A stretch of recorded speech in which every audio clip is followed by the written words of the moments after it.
Hello friends, आपका स्वागत है हमारे मनभावन संगीत एवं ज्ञान गंगा चैनल में। इसके ज्ञान गंगा सेक्शन में आज हम आपको भारत भ्रमण की यात्रा करवाएंगे, जो कि पूरे भारत के तीर्थों की यात्रा होगी, जो कि last up to Kanyakumari, Rameswaram और धनुषकोडी तक होंगी, जो कि इंडिया का वहाँ से ज़मीन ख़त्म हो जाती है।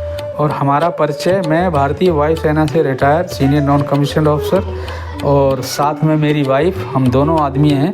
हमने ये प्रण किया कि हम पूरे भारत के तीर्थों की भ्रमण करेंगे, जिसमें करीब 13 प्रदेश पार होंगे। ये हमने दिल्ली से शुरू करी है और आज ये हमारा दूसरा दिन है और आज हम ग्वालियर में हैं। और हमारी यात्रा चंबल के सुनसान इलाकों होकर से गुजर रही है, जो ग्वालियर से पहले पड़ता है। एक यहाँ पर माता का मंदिर है, जो मेन रोड से ऑफ साइड जाने पर 3-4 किलोमीटर है। हम इधर को गाड़ी हमारी मुड़ गई है। हमने गाड़ी तो मोड़ी, लेकिन रास्ता मुड़ने से जैसे ही पूरा बीहड़ इलाका दिखाई दे रहा है, चारों तरफ सुनसान और कुछ भी दिखाई नहीं दे रहा। आदमी भी कोई बहुत ही दूर पर दिखाई दे रहा है और बड़ा एक भयभीत सा नज़ारा दिखाई दे रहा है। यहाँ थोड़ा सा आगे बढ़ने पर ही आपको एक मंदिर दिखाई दे रहा है। ये छोटा सा ही मंदिर है, लेकिन बड़ा महत्व है इस मंदिर का। कहावत है कि जहाँ जो आदमी चंबल का पानी पी लेता है, चंबल से बागी पैदा होते हैं। काफ़ी डरावना नज़ारा है, लेकिन हम दर्शन करने के बाद में हम अब लौट। फ्रेंड्स, अब हम ग्वालियर के किले के पास पहुंच गए हैं। ग्वालियर शहर के अंदर घुस गए हैं हम, और ये रास्ता ग्वालियर के किले की तरफ ही जाता है। हालांकि हमें कुछ नाश्ता पानी भी नहीं किया था, तो वो भी हम करेंगे। उसके बाद में हम इस ग्वालियर के किले के रास्ते पर आगे चलें। काफ़ी ऊंचा रास्ता है। ग्वालियर किले के लिए 2 रास्ते हैं। एक पैदल रास्ता है, जिसको हाथी गेट बोलते हैं, और ये रास्ता है जो सड़क के द्वारा यहाँ 4 व्हीलर चलते हैं। और काफ़ी दुर्गम ऊंची चढ़ाई पर होके हुए रास्ता है, क्योंकि गेट की ऊंचाई काफ़ी है, तो रास्ता भी काफ़ी ऊपर चढ़ने के लिए है। जैसा कि आप देख सकते हो, बहुत सारी गाड़ियां खड़ी हैं। कुछ गाड़ियां तो चढ़ नहीं पा रही हैं, इसलिए वो साइड में खड़ी हुई हैं। तो हम लोग आगे बढ़ते हुए, हालांकि ड्राइविंग पर तो मेरा अच्छा कंट्रोल है, तो मुझे ऐसी कोई दिक्कत नहीं आती।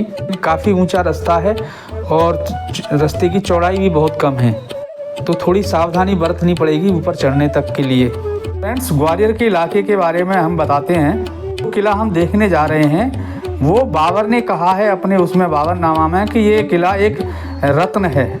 जितने किलों के बीच में एक रत्न है ये ग्वालियर का किला। ग्वालियर किले को पूर्व का जिब्राल्टर भी कहा जाता है, और किलों का सिरमौर इसको बोलते हैं। फ्रेंड, मध्य प्रदेश का ये ग्वालियर जिला देश की सांस्कृतिक और उसके हिसाब से बहुत महत्वपूर्ण हो जाता है। फ्रेंड्स, ग्वालियर में एक राजा हुए सूरज सेन, और इनको एक भयंकर घातक बीमारी हो गई।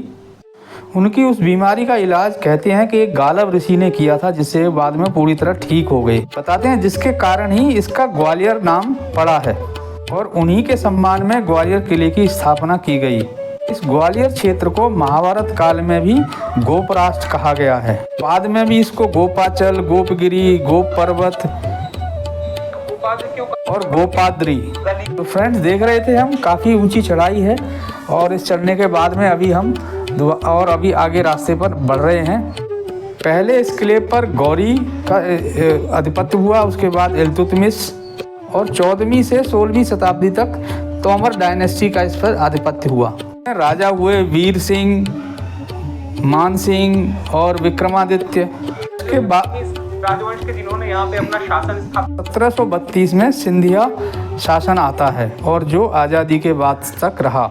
में मुख्य भवन मानसिंह भवन और गुजरी महल एवं सहस्त्रबाहु मंदिर, जिसको कि आजकल सास बहू नाम से हो गया है इसका नाम। मानसिंह भवन इस किले में सबसे सुंदर इमारत है। इसमें और भी महल हैं, जैसे जय विलास, मोती महल।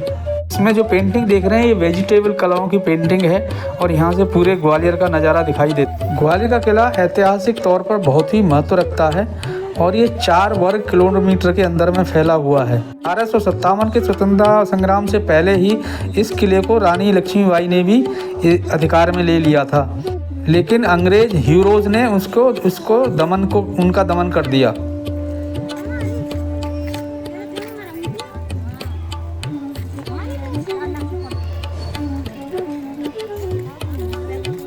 यह किला बहुत सारी कहानियों का गवाह रहा है। रानियों की प्रेम कहानी से लेके और शाही परिवार की क्रूरताओं के लिए, और बताते हैं कि यहाँ पर आदि मानव के अवशेषों के लिए भी ये ग्वालियर का इलाका मशहूर है। यहाँ आर्कियोलॉजिकल सर्वे इंडिया में ये आदि मानव के भी इस सब मिलते हैं यहाँ। जब ये किला मुग़ल सल्तनत के अधीन में आया, जबकि उससे पहले भी इस किले के नीचे जो तहखाने बने हुए हैं उनको कैदियों को रखने के लिए इस्तेमाल किया जाता था, और उन कैदियों को बड़ी बड़ी भयंकर यातनाएं दी जाती थी। लोग बोलते हैं यहाँ चीखें सुनाई देती थी। लेकिन अकबर के बाद में, शाहजहाँ के बाद में इस किले को एक शाही कैद खाने के रूप में भी इस्तेमाल किया जाने लगा, और यही वो जगह है जहाँ पर लोगों को, राजाओं को भी कैद करके रखा जाता था, उनको बांध के रखा जाता था। यहाँ पर ऐसी जगह भी बनी हुई है जहाँ लोगों को बांधा जा सकता है। सिंधिया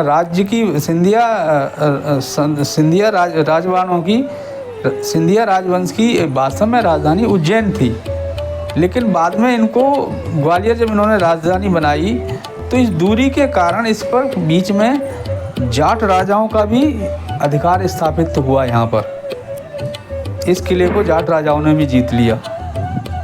इसके आगे हम देखेंगे कि जो रास्ता जा रहा है आगे को, ये रास्ता आगे की 3 चीज़ें हैं जहाँ पर आम सभा और जौहर कुंड और अंग्रेज़ों के द्वारा बनाई हुई ऑर्डिनेंस फैक्ट्री का भी जगह है, जो आगे आकर दिखने को मिलेगा। दोस्तों, ये जो रास्ता जा रहा है दो बिल्डिंगों के बीच में से, ये उसी जगह पर जा रहा है जहाँ पर ये जौहर कुंड भी है। जो सामने जो खुला मैदान जो आपको दिखाई दे रहा है सीधे हाथ की तरफ, ये एक्चुअली आम सभा का स्थल है, आम सभा स्थल है।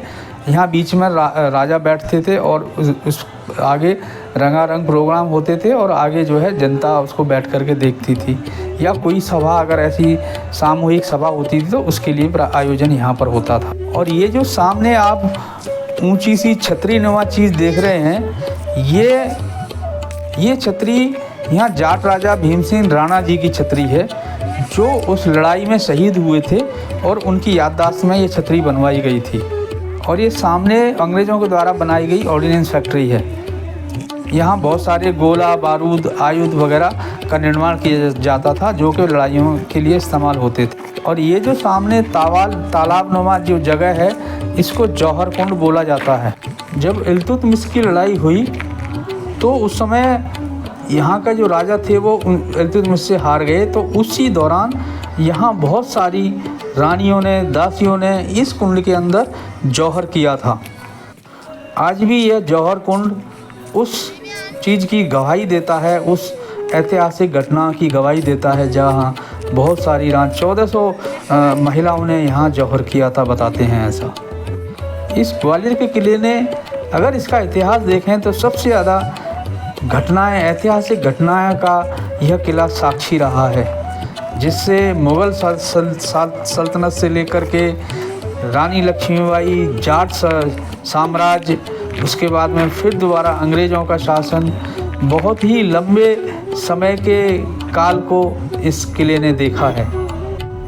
यही जो साइड में, जो राइट साइड में दिखाई दे रहा है, यही वो सभा स्थल है जहाँ पर सभाएं होती थीं और ऊपर राजा बैठते थे, और नीचे अगर रंगारंग प्रोग्राम भी होता तो ये मंच होता था, और आगे जनता बैठकर इसको देखा करते थे। तो फ्रेंड्स, अब ग्वालियर का किले का अब हमारा पूरा होता है, और अब हम यहाँ से आगे की तरफ प्रस्थान करेंगे, आगे की यात्रा को जारी करेंगे। जैसा कि देख रहे हैं बहुत सारी भीड़ है, बहुत सारे वाहन आए हुए हैं, और अब हम उसी रास्ते से वापस नीचे जाएंगे।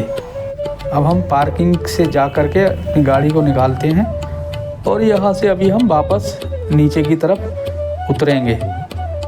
वही गेट जिससे हम आए थे, तो नीचे को ढलान वाला रास्ता, अगेन रोड। ये जितना चढ़ने में परेशानी थी उतनी ही परेशानी उतरने भी है, क्योंकि रास्ता बहुत सकरा है और बहुत ही स्टीप नीचे को ढलान है। क्योंकि दिसंबर का महीना है और ठंड का समय है, तो कोहरा भी है, इसलिए देखने में थोड़ा विजिबिलिटी थोड़ी कम है, पुअर है। काफ़ी संभल के ड्राइव करनी होगी, क्योंकि उधर से आती हुई गाड़ियां भी हैं और रोड की चौड़ाई अधिक नहीं है और काफ़ी ढलान वाला रास्ता है। और ब्लाइंड मोड भी आपको दिखाई दे रहे हैं। सामने का दृश्य आप देख सकते हैं, कितना खतरनाक नज़ारा है जो कि आप देखने को देख सकते हैं। दोनों तरफ ऊंची ऊंची दीवार हैं, सामने भी किले की दीवार है और एक पतला सा रास्ता और बहुत तेज़ ढलान है। गाड़ी धीरे धीरे नीचे उतरते हुए और ढलान कम होता हुआ अब हम आगे मेन जहाँ से हम एंट्री किए थे वहीं पर पहुँचने वाले हैं। फ्रेंड्स, आज आगे का हमारा प्रोग्राम, आगे की यात्रा का प्रोग्राम, आज हमें किसी लास्ट तक, शाम तक हमें झांसी पहुंचना है, क्योंकि अगर झांसी को हम पहुंच लेंगे तो अगले दिन के लिए हमारी रास्ता के लिए ठीक रहे। तो अभी बीच में कहीं अच्छा सा कोई होटल देख करके हम खाना वगैरह भी खाएंगे और उसके बाद में हम आज शाम तक झांसी पहुंचेंगे।